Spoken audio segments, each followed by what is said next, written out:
Good morning students. જુઓ, ગઈકાલે આપણે આ પાંચમા ચેપ્ટરની શરૂઆત કરી ગયા.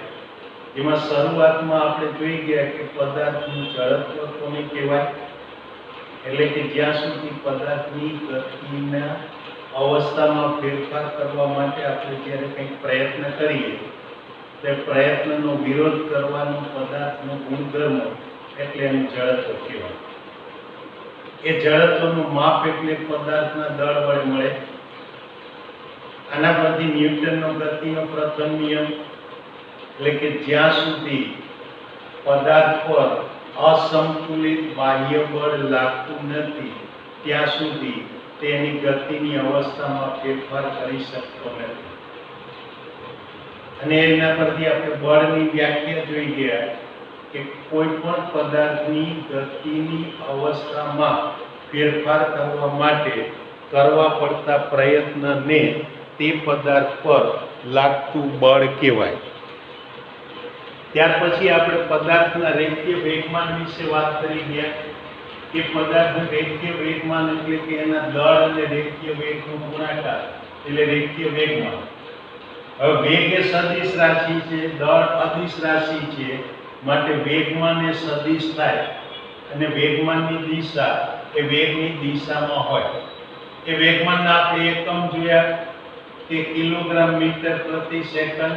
એનું પારિમાણિક સૂત્ર જોયું m1L1T-1. હવે રેખીય વેગમાન અને ગતિ ઊર્જા વચ્ચેનો સંબંધ જોઈએ તો આપણે કહી શકીએ P = mv અને માટે p² = m²v² લખાય. અને માટે ગતિ ઊર્જા 1/2mv² કરવા જાઉં તો મને એના બરાબર p²/2m એટલે કે ગતિ ઊર્જા k = p²/2m મળે. હવે આ સમીકરણનો ઉપયોગ પરીક્ષક આપણી પાસે ઓબ્જેક્ટિવ પ્રશ્નો બનાવવા માટે કરે કે દાખલા તરીકે એક વખત આપણે બે પદાર્થોના રેખીય વેગમાન સમાન આપે તેની ગતિ ઊર્જા કોની વધારે છે એ પૂછે. તો જ્યારે જુદા જુદા દળ ધરાવતા બે પદાર્થોના રેખીય વેગમાનો સમાન હોય તો હલકા પદાર્થની ગતિ ઊર્જા વધુ હોય, કારણ કે આમાં p સમાન લઈએ એટલે p² અચળ થાય, માટે k ચલે છે 1/m મળે. આના બદલે બે પદાર્થોની ગતિ ઊર્જાઓ સમાન આપે અને ગતિ ઊર્જા k સમાન આપે તો p² ચલે છે m એટલે કે p ચલે છે √m મળે, માટે જેનું દળ વધુ એનું વેગમાન વધુ.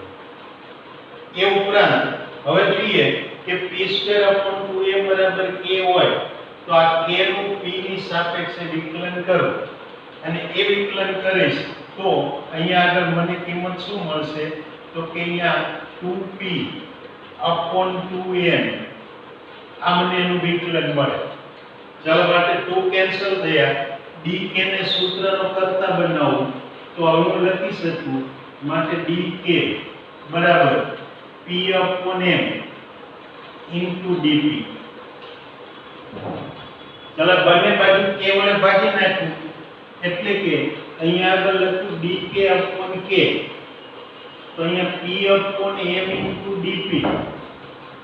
હવે મારે ભાગાકાર કરવો છે ગતિ ઊર્જા વડે એટલે કે p²/2m વડે ભાગવા છે, માટે અહીંયા 2m/p² વડે ગુણી નાખો. ચાલો એ રીતે લઈ શકાય. હવે m કેન્સલ થયા, આ p એક જતા રહ્યા એટલે હું આમ કહી શકું કે dk/k બરાબર અહીંયા આગળ આપણે લખી શકીએ 2p/2dp/p.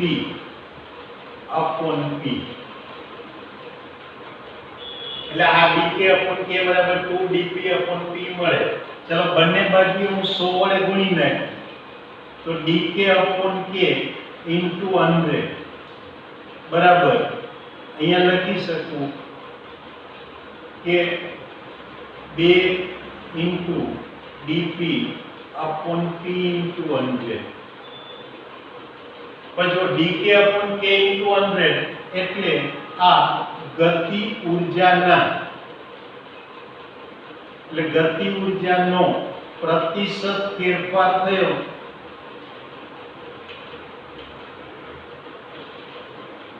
તો અહીંયા આગળ dp/p * 100 કરવો એટલે વેગમાનનો પ્રતિશત ફેરફાર થયો.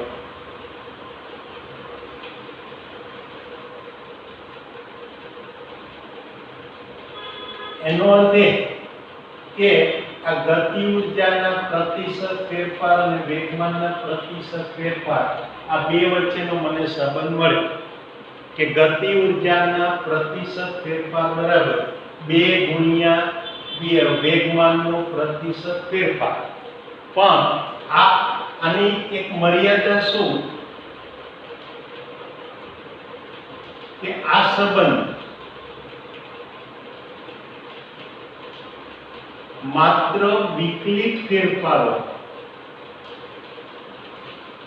એટલે કે સૂક્ષ્મ ફેરફારો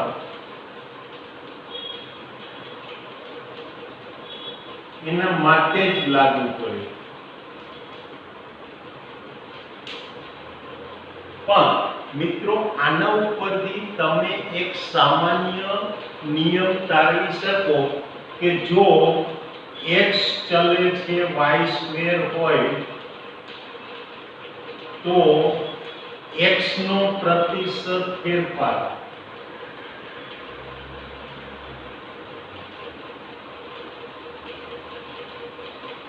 બરાબર 2 ગુણ્યા y નો પ્રતિશત ફેરફાર આવું લખી શકીએ.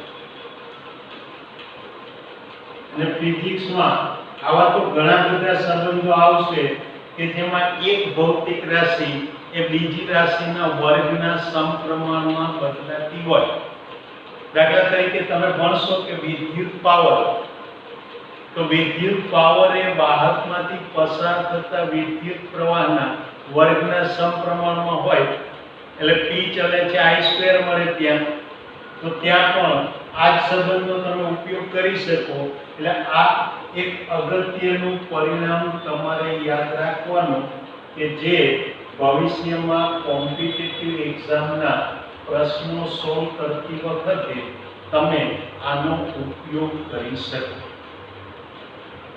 હવે આ તો માત્ર વિકલિત ફેરફારો માટેની વાત થઈ, પણ જો આ ફેરફારો વિકલિત ના હોય તો કઈ રીતે શોધી શકાય? તેના માટે હું ધારો કે કોઈ એક ઉદાહરણ લઉં કે માનો કે આ અહીંયા આગળ હું આવું વિચારું કે જો રેખીય વેગમાનનો ફેરફાર એ 25% હોય તો ગતિ ઊર્જાનો ફેરફાર કેટલા ટકા થાય? આવો એક પ્રશ્ન પહેલા ઉપસ્થિત કરું. ચાલો એ પ્રશ્ન ઉપરથી હવે એનો આન્સર શોધવાનો પ્રયત્ન કરું. તો એ આન્સર શોધવા માટે જોઈએ કેવી રીતે શોધી શકાય. તો મારે પહેલું કામ શું કરવાનું કે જો વેગમાન 100 એકમ હોય તો ફેરફાર 25 એકમ.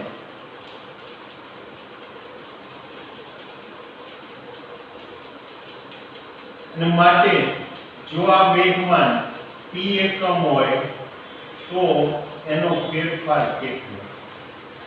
એટલે અહીંયા કહી શકાય કે વેગમાનનો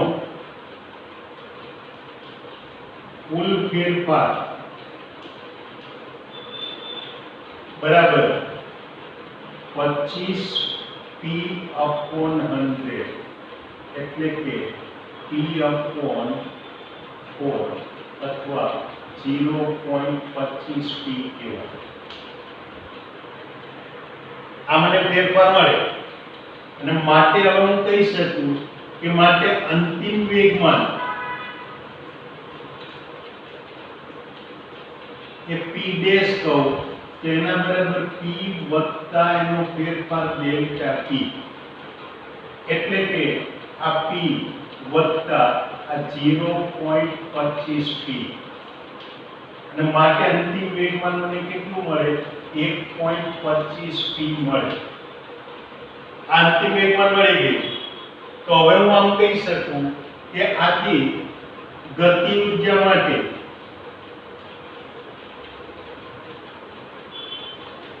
ચલો પ્રારંભિક ગતિ ઉર્જા k બરાબર p²/2m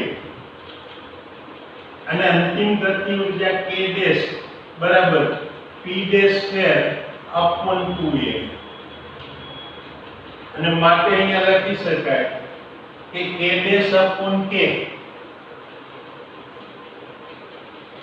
ચલો k ડેશ ની જગ્યાએ મારે શું લખવાનું p²/2m તો k ની જગ્યાએ 2m/p².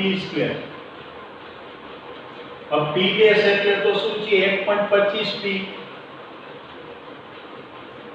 આનો સ્ક્વેર છેદમાં p² અને માટે આ જે સ્ક્વેર છે 1.25 નો વર્ગ કરો. ચાલો 1.25 નો સ્ક્વેર કરીએ તો આ 1.25 નો સ્ક્વેર ઇન્ટુ આ p² એટલે p² કેન્સલ થયા અને માટે અહીંયા કહેવાય કે k ડેશ બરાબર 1.25 નો સ્ક્વેર ઇન્ટુ k. આટલી કિંમત મળી ગઈ.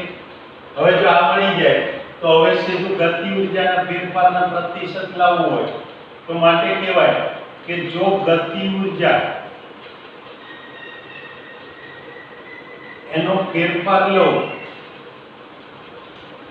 તો ગતિ ઉર્જાનો ફેરફાર બરાબર એટલે કે ડેલ્ટા k બરાબર આપણે લખી શકીએ k ડેશ માઈનસ k અને k ડેશ એટલે 1.25 નો square into k minus k અને માટે આપ મને કિંમત મળી 1.25 નો સ્ક્વેર માઈનસ 1 ઇન્ટુ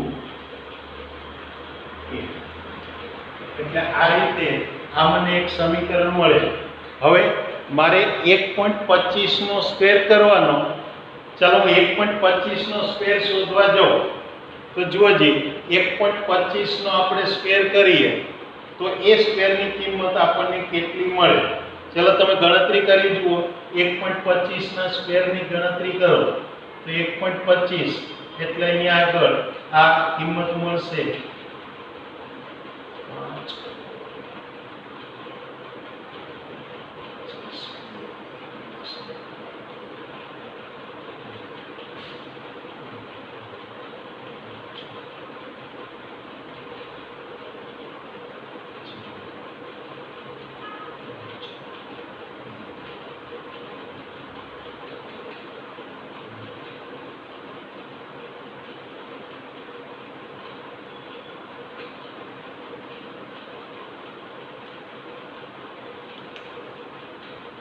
चलो तो 1.25 નો તમે સ્ક્વેર કરો અને એ સ્ક્વેર કરશો તો અહીંયા જુઓ આ કિંમત જે તમને મળશે એ 1.56 જેટલી મળશે.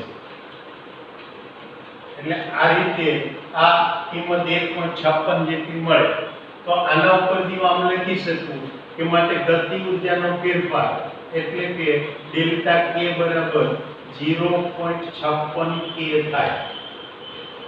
અને માટે જો મારે ગતિ ઉર્જાનો પ્રતિશત ફેરફાર જોઈતો હોય તે પ્રતિશત ફેરફાર બરાબર હું શું લખી શકું ડેલ્ટા k ના છેદમાં k ઇન્ટુ 100 અને એ લખીએ તો ડેલ્ટા k એટલે 0.56 k અપોન k ઇન્ટુ 100 એટલે કે 56% થાય. એટલે આ રીતે અહીંયા આગળ ગણતરી કરી શકાય. તો હવે જુઓ કે આના પરથી તમે આનો એક સામાન્ય કાર્ય નિયમ શોધી કાઢો. ચલો આ કાર્ય નિયમમાં હું શું કહી શકું તો કે પહેલા તો મને જે પર્સન્ટેજ આપેલા છે એ પર્સન્ટેજને એટલે કે અહીંયા આગળ પહેલું આપેલ પ્રતિશત એટલે p ના આપેલ પ્રતિશત અથવા આપેલ ટકા એને 100 વડે ભાગો. જો 25% આપેલા હતા તો 100 વડે ભાગી દીધું x% આપેલો હોય તો x ભાગ્યા 100 કરી દો.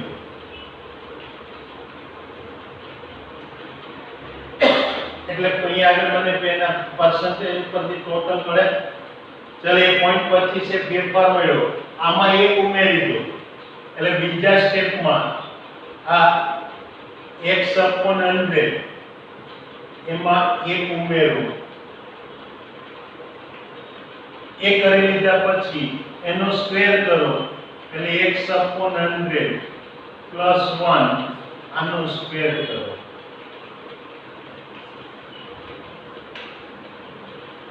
ચાલો એ જો સ્ક્વેર કરશો તો એ સ્ક્વેર કર્યા પછી એ જે વર્ગ આવે છે એમાંથી 1 બાદ કરો એટલે x/100 + 1 એનો સ્ક્વેર -1 સુધી.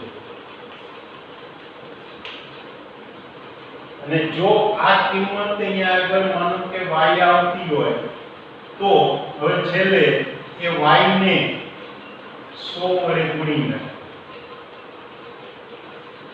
એટલે આપણને આ ફેરફાર મળે. ફરીથી શું કરવાનું? પેલા આપેલા પર્સન્ટેજને આપેલ ટકાને 100 વડે ભાગવાનું. જો અહીં મને 25% આપેલા હતા તો 25 ભાગ્યા 100 એટલે 0.25 થયા.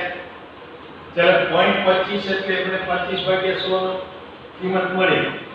એટલે અહીંયા આગળ જો મને x% આપેલા હોય તો 25 ની જગ્યાએ x મૂકવું એટલે x/100 થાય. ત્યાર પછી એની અંદર 1 ઉમેરવાનો એટલે x/100 + 1 કરવાનો એટલે આ આપણને અહીંયા આગળ એક કિંમત મળી અંતિમ વેગમાન માટે. ચાલો એનો સ્ક્વેર કરો અને એ સ્ક્વેર કરશો અને એ સ્ક્વેર માંથી પછી આ ગણતરી કરતી વખતે મારે શું કરવું છે?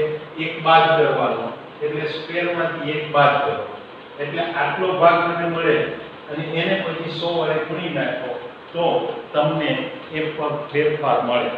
એટલે જો વેગમાનનો ફેરફાર નાનો આપેલ ના હોય એટલે કે વિકલિત ફેરફાર ના હોય તો તમે આ રીતે આ વેગમાન અને ગતિ ઉર્જાના ફેરફારો ત્યાં શોધી શકો. ફરીથી પાછું આ જ વસ્તુનો ઉપયોગ તમે ત્યાં કરી શકો છો. ક્યાં x ચલે છે y² હોય એવા દરેક સંબંધમાં આ 5 સ્ટેપનો ઉપયોગ કરી શકાય. ફરીથી યાદ કરો, જો અમે પહેલું સ્ટેપ શું કર્યું તો કે જે પર્સન્ટેજ આપેલા છે એને 100 વડે ભાગી નાખ્યો. બીજા સ્ટેપમાં શું કરવાનું? એ 100 વડે ભાગતા જે કિંમત આવી એમાં 1 ઉમેરી દો. ત્રીજું સ્ટેપ શું કરવાનું તો કે 1 ઉમેર્યા પછી જે સંખ્યા આવે એનો સ્ક્વેર કરો અને સ્ક્વેર કર્યા પછી ચોથા સ્ટેપમાં એ જે સ્ક્વેર કરવાથી જે કિંમત આવે છે એમાંથી 1 બાદ કરો અને 1 બાદ કરશો એટલે જે આવે એને 100 વડે તમે ગુણી નાખો. ઉદાહરણ તરીકે જુઓ, અહીંયા 25% ના બદલે તમને 10% માનો કે આપેલા છે. ચલો 10% આપેલા છે એટલે પહેલું તમારે શું કરવાનું? x/100 અને x/100 કરો એટલે 10 ના છેદમાં 100 એટલે 0.1 થાય. એટલે x/100 ની કિંમત 0.1 થાય. એમાં 1 ઉમેરો એટલે 1.1 થાય. હવે 1.1 નો વર્ગ કરો. ચલો 1.1 નો વર્ગ કરો એટલે મને શું મળે? 1.21 મળે. તો આ સ્ક્વેર કરવાથી 1.21 મળ્યા, એમાંથી 1 બાદ કરો એટલે 1.21 માંથી 1 બાદ કરો તો મને શું મળશે? 0.21 મળે. અને 0.21 ગુણ્યા 100 કરીશ એટલે શું મળશે? 21%. આનો અર્થ એ કે જો વેગમાનમાં 10% નો ફેરફાર થતો હોય તો એની ગતિ ઉર્જામાં જે થવાનો ફેરફાર એ કેટલો હશે? 21% નો હશે. ચાલો બીજું ઉદાહરણ વિચારો. માનો કે વેગમાનનો ફેરફાર 10% ને બદલે 20% આપેલો છે. ચલો 20% આપેલો છે તો પહેલું સ્ટેપ શું? તો કે 20% ને 100 વડે ભાગવાના એટલે 20 ભાગ્યા 100 કરો એટલે 0.2 આવે. ચલો 0.2 માં 1 ઉમેરો એટલે 1.2 થયા. 1.2 નો વર્ગ કરો એટલે 1.2 નો વર્ગ એટલે 1.44 થાય. 1.44 માંથી 1 બાદ કરો એટલે 0.44 થયા અને 0.44 ને 100 વડે ગુણી નાખો એટલે 44% એ ગતિ ઉર્જાનો ફેરફાર થયો. એટલે આ રીતે આ સાદા આવા સંબંધ ઉપરથી આખો દાખલો ગણવો ન પડે એટલે આ 5 સ્ટેપની ગણતરીથી તમે આ રીતે આ સંબંધ મેળવી શકો અને આનો ઉપયોગ તમારે કોમ્પિટિટિવ એક્ઝામ વખતે કરવાનો આવશે. એટલે આ આપણે રેખીય વેગમાન વિશેની વાત કરી. તો ચાલો જુઓ, આજના આપણા લેક્ચરમાં આપણે શું જોઈ ગયા તો કે એક તો પદાર્થનું રેખીય વેગમાન જે ગયા વખતના લેક્ચરમાં જોયું હતું એના ઉપરથી આગળ વધી અને આપણે પહેલા તો શું જોયું કે રેખીય વેગમાન અને ગતિ ઉર્જા વચ્ચેનો સંબંધ. ચાલો એ સંબંધ મારે મેળવવો હોય તો કઈ રીતે મળી શકે તો કે પહેલા તો વેગમાન p = m * v બંને બાજુ સ્ક્વેર કરવું એટલે p² = m²v² થાય.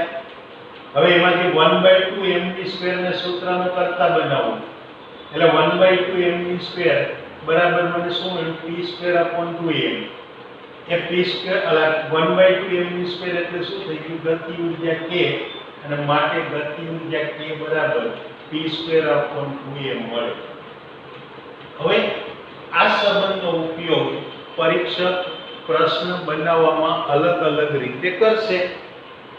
જેમાંનો એક ઉપયોગમાં એ શું કરશે તો કે તમને બે પદાર્થો આપશે, બંનેના દળ જુદા જુદા હશે, એક હલકો એક ભારે. ચાલો એ બંને માટે એક કિસ્સામાં બંનેના વેગમાન સમાન છે એમ પૂછે તો ગતિ ઉર્જા કોની વધારે હોય એ પૂછશે. એટલે વેગમાન સમાન એટલે p સમાન થયા માટે તમે કહી શકો k ચાલે છે 1/n એટલે કે જેનું દળ ઓછું એની ગતિ ઉર્જા વધારે મળે. બીજા પ્રશ્નમાં શું કરશે ગતિ ઉર્જાઓ સમાન આપશે તો વેગમાન કોનું વધુ કે ઓછું એ પૂછશે. એટલે આ આપણને એક તો એનો પ્રશ્ન બનાવવામાં આ રીતે ઉપયોગ કરે. ચાલો બીજો ઉપયોગ આ વેગમાન અને ગતિ ઉર્જાના સંબંધનો એ શું કરશે તો કે આનું વિકલન કરે અને વિકલન કરે તો એક આપણને વિકલિત ફેરફાર માટે એટલે કે અતિ સૂક્ષ્મ ફેરફારો માટે જ યાદ રાખજો આમાં વેગમાનમાં 1 કે 2% જેટલો નાનો ફેરફાર કે એના કરતા ઓછો ફેરફાર હોય તો જ આ સંબંધ લાગુ પડે છે. અને એ શું કહી શકાય કે ગતિ ઉર્જાના પ્રતિશત ફેરફાર બરાબર 2 * વેગમાનનો પ્રતિશત ફેરફાર. અને આ સંબંધ આવા બીજા જે કંઈ પરિણામો હોય કે જેમાં એક રાશિ એ બીજી રાશિના વર્ગના સમપ્રમાણમાં બદલાતી હોય એવા કિસ્સાઓમાં એનો ઉપયોગ કરી શકાય. એટલે હું વ્યાપક સૂત્ર લખું કે x નો પ્રતિશત ફેરફાર બરાબર 2 * y નો પ્રતિશત ફેરફાર જો x ચલે છે y² હોય તો ફરી પાછું યાદ રાખજો આ સંબંધ માત્ર વિકલિત ફેરફારો માટે જ છે. જો ફેરફારો 1-2% કરતા વધારે મોટા હોય તો આ કોઈ એક ઉદાહરણ વડે આપણે સમજી ગયા એ રીતે કરી શકાય. એટલે કે આપણે એક ઉદાહરણ આપી દીધું કે જો વેગમાનમાં 25% નો ફેરફાર થાય તો ગતિ ઉર્જાનો ફેરફાર કેટલો થાય અને એ ઉદાહરણ આપણે ગણીને ત્યાં સાબિત કરી આપ્યું કે જો વેગમાનમાં 25% નો ફેરફાર થતો હોય તો ગતિ ઉર્જામાં આપણે 56% નો ફેરફાર મળશે. હવે આ પ્રશ્નને દર વખતે આવી રીતે દાખલો ગણવા ના બેસાય એટલા માટે એના કાર્ય નિયમ માટે આપણે 5 સ્ટેપ યાદ રાખીશું. ચલો 5 સ્ટેપમાં પહેલું સ્ટેપ શું છે તો કે વેગમાનના ફેરફારના જે ટકા આપેલા છે એને 100 વડે ભાગી નાખો. બીજું સ્ટેપ તો કે 100 વડે ભાગતા જે કિંમત આવી એમાં 1 ઉમેરો. ત્રીજું સ્ટેપ તો કે 1 ઉમેરા પછી જે અંતિમ વેગમાન મળે છે એનો વર્ગ કરો. એ વર્ગ કર્યા પછી ચોથું સ્ટેપ તો કે વર્ગમાંથી 1 બાદ કરો અને એક બાદ કર્યા એટલે તમને ગતિ ઉર્જાનો ફેરફાર મળશે, કુલ ફેરફાર. અને એ ફેરફાર જે છે એ સાપેક્ષ ફેરફાર મળશે ડેલ્ટા કે અપોન કે. એને તમે 100 વડે ગુણી નાખશો એટલે ગતિ ઉર્જાના ફેરફારના ટકા મળશે. એટલે આ રીતે આ વેગમાન અને ગતિ ઉર્જા વચ્ચેનો સંબંધ મળે. હવે આવતીકાલના લેક્ચરમાં આપણે જોઈશું કે ન્યૂટનનો ગતિનો બીજો નિયમ એ કેવી રીતે મળે અને એ નિયમ શું કહે છે, એનો શું ઉપયોગ કરી શકાય, એ આપણે આવતીકાલના લેક્ચરમાં જોઈશું. ત્યાં સુધી રજા લઈએ. ગુડ બાય, આવજો.